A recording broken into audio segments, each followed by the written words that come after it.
I'm Noreen and welcome to my kitchen and another episode of What's for Dinner. Tonight we're going to make a casserole for Sunday supper, and it involves some frozen ravioli, some homegrown eggplant, some sauce, and some cheese. I'm going to call it Ravioli Eggplant Bake. Let's go see how we make this.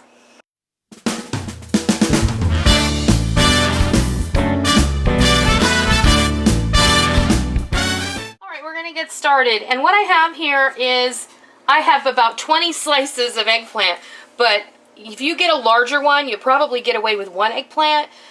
These are 3 smaller eggplants that I had that I needed to use, and eggplant is really something you need to use when you have it. You can't really, there are ways you can freeze it. You can cook it into a casserole and freeze it that way, but when it's fresh, it's just best to use it up. So I thought I would go ahead and slice it up. I prepared it by salting it.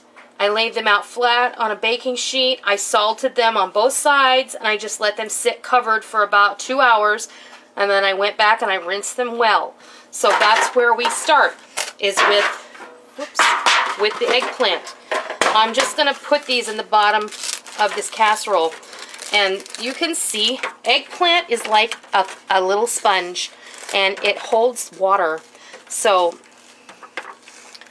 you don't want all that extra liquid, but it's okay in this case because we're putting the ravioli in here, so a little extra moisture isn't going to hurt anything.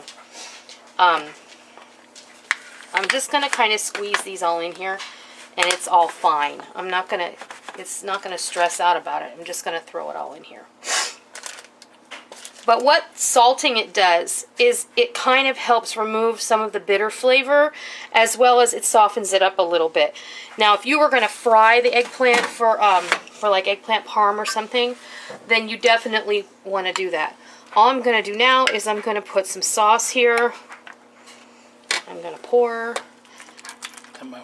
This is some of your homemade sauce, yeah, that we canned. I actually think this is 2 years old. We need to do more because I think I only have 1 jar left.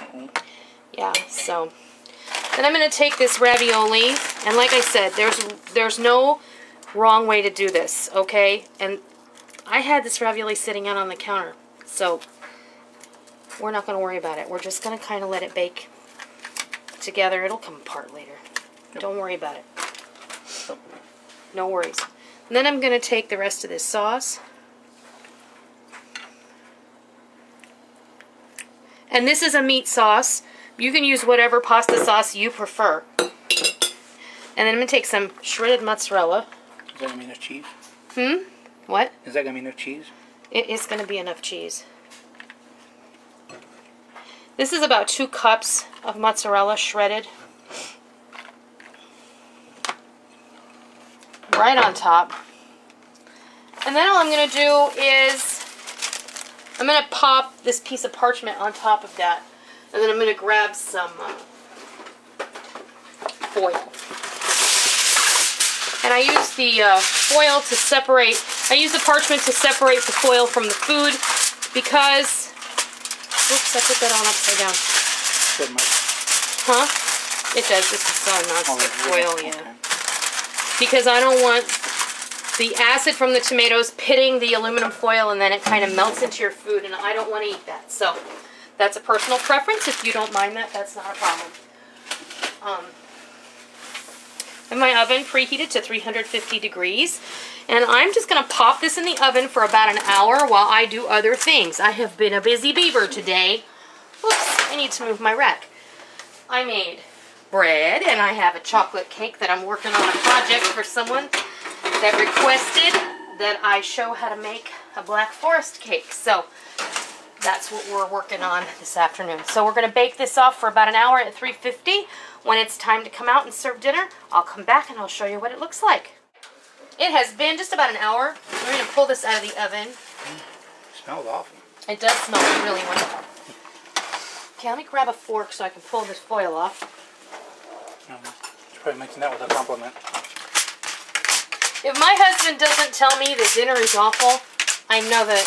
If he just says it's alright, I know there's a problem. Wow. Look at that.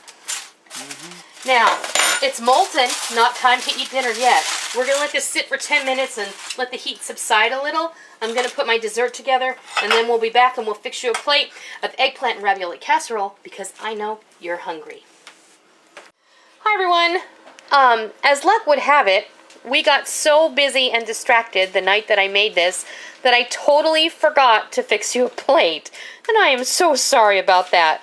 What I can tell you is that this eggplant and ravioli casserole was delicious and it satisfied everyone. Even my girls really liked it. Micah, my youngest, isn't the biggest eggplant fan on the face of the earth, but she really enjoyed this as well. The eggplant cooked underneath that ravioli in that sauce. It became really soft, and it was like a meaty accompaniment to the ravioli.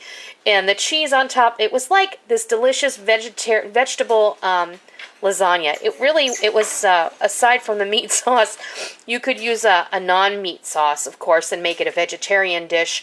But there was just enough meat in the sauce to give it a really rich flavor. And, of course, you can use your own favorite jarred sauce, whatever you like. This was a really nice meal to have. I used up some of my garden harvest, and I, employed some convenience ravioli out of the freezer. I don't make my own ravioli on a regular basis, so I always make sure I have some frozen in the freezer that I can easily grab and use for different things. So I'm just here to tell you that the ravioli was delicious, and I really encourage you to give this a try.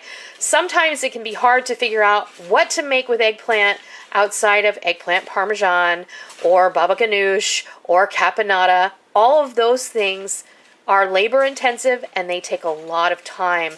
This doesn't take a lot of time. It takes a little bit of planning because you want to make sure that your eggplant slices are salted and ready to go in that casserole. You throw it all together, you put it in the oven, and you go do something else that you need to get done. So I hope that you give this eggplant ravioli bake a try, and I hope that you love it. And until next time, I'll see ya. Thank you for joining me in my kitchen today. I hope you liked what you watched today, and I hope that you try it, and I hope that you love it. If you like what you saw, please consider hitting the thumbs up button and giving me a positive rating. And also, make sure that you hit the subscribe button if you're already not a subscriber so that you don't miss out on any of the fun we have here in our kitchen every single day. I hope that you enjoyed it. I'm really glad that you're here. Thank you for stopping by. Don't forget to come by tomorrow. Until next time, happy eating!